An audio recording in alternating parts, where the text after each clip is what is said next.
All right, here's a couple of log questions where you have to, it says don't use a calculator. You could really use a calculator just to check things, but you don't really need one.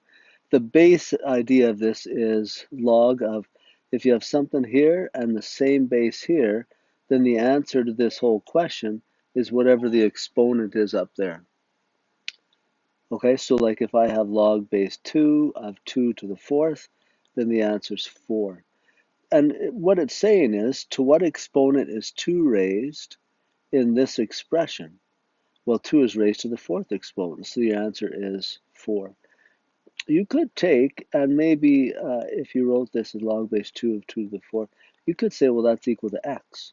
And then change this from log form to exponential form. So that would be 2 to the x is equal to 2 to the fourth. And then x must be equal to 4, since the bases are the same. Now this one here, 23, a little bit interesting because it's got a square root sign on it. So I have log base 3 of the square root of 3. Well, in this case, I don't really have an exponent there, and I've got the square root that's bothering me. Well, one thing you can do with square roots is you convert them to fractional exponents. So it's the same as log base 3 of 3 to the 1 over, 1 comes from here, and 2 comes from whatever the index is there.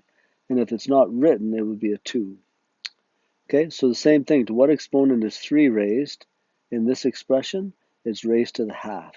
So the answer to that is equal to half. Okay, hopefully that helps you with some of those questions.